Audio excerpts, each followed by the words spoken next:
There are a lot of options out there when it comes to mouse pads. I wanted to share a few of my favorite pads that I've used over the last year.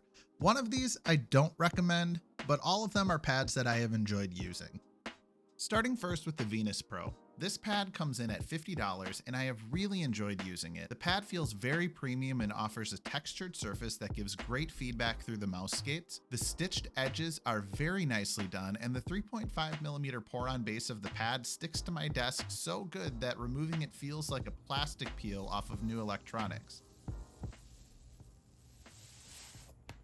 It is marketed as being a hybrid speed/balanced pad, and I would say that that is pretty accurate. Getting the mouse moving from a dead stop is effortless, and my flick shots felt really good on this pad since I was able to stop on a dime. Similar though to the Saturn Pro, the X-Soft base of this pad did start to eat my mouse when I tensed up in game, and it caused the mouse to be much more difficult to move. This is something that is only an issue for me if I'm playing something tracking heavy like Soldier 76 and shooting at small or distant targets. This is 100% a skill issue, and likely the regular Venus would solve this problem for me. Unfortunately, that pad has been sold out for a long time and I have not been able to acquire one. I did try to reach out to Lethal Gaming Gear, but I haven't heard anything back. So the Venus Pro is something that I enjoyed using quite a bit and is a great pad. It may even live on my desk as something that I main for a while. It gets a strong recommend from me. It is a pricey pad, but I do think that the overall quality and experience of the pad do justify the price. Next up is the Aqua Control II. This pad comes in at $30 and shares a lot of similarities with the Venus Pro. It is a pad that I have mained for a good while and is one of my top recommendations. It has some of the best quality when it comes to the consistency of the surface, the stitched edges around the outside, and the base. It uses a natural rubber base that is much firmer than what is found on the Japanese pour-on alternatives, but offers a very good grip to the desk.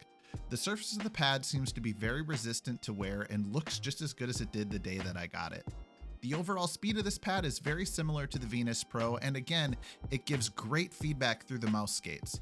The surface does feel a bit more abrasive to the skin though, which is something that some people might not enjoy.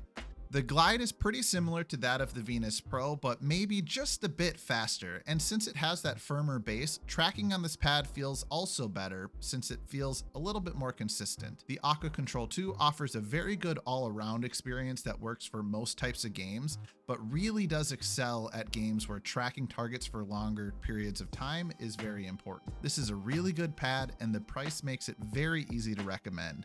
If you do buy an Aqua Control II, you likely won't need to replace your pad for years. Next on the list is the Razer Atlas. This is a glass pad from Razer that costs a hefty $100. For that price, you do get a pad that has a very good non-slip base, beveled edges so they don't feel harsh on your arm, and a premium micro-etched surface. The glide on a glass pad is very fast with what feels like no friction. I was very surprised though to find that I loved playing on this pad, and the freedom of that hyper low friction glide is very fun. It did require me to use a gaming sleeve or a long sleeve shirt because as soon as I started warming up, my wrist would stick to the pad, making it unusable for me since I play on low sensitivity. I love the pure consistency provided by glass, and it made me feel like my brain and my hand had nothing in between them and the targets on the screen. I may make a full video on glass pads in general because it was such a different experience from what I am accustomed to. Despite my overall positive experience with the pad though, I wouldn't recommend it to people due to the fact that it requires a lot of mouse control, requires a sleeve, and can be affected by humidity and the temperature of the air. I look forward to gaming on this more in the future, but unless you're a die-hard enthusiast, you can probably skip this one. Last on my list is the Lethal Gaming Gear Saturn. This is my #1 recommendation to someone looking for a mouse pad. This pad is $30 and offers an overall balanced experience. The glide on this is pretty smooth while leaning a bit into the control side of the spectrum. Because the pad is thin at 3mm, it offers a very consistent experience regardless of the pressure applied to the pad. If you have ever used a SteelSeries QCK before, this feels like an upgraded version of that.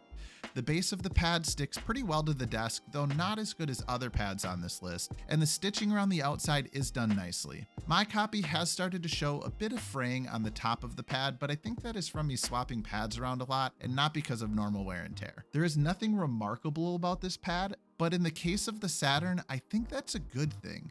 It kind of does everything well. If you play a lot of different kinds of games, I think the Saturn will offer you one of the most consistent experiences that you can find for what I would consider a pretty reasonable price.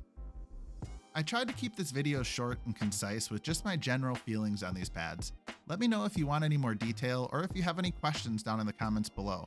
Depending on your playstyle, games of choice, and budget, there is no pad that's perfect for everyone, but I hope you found my list here to at least be somewhat helpful. These are all pads that I have put a good amount of time on and have enjoyed using all four, so take that for what it's worth. If you made it to the end of this video, consider liking and subscribing to the channel for more content, and I'll catch you in the next one.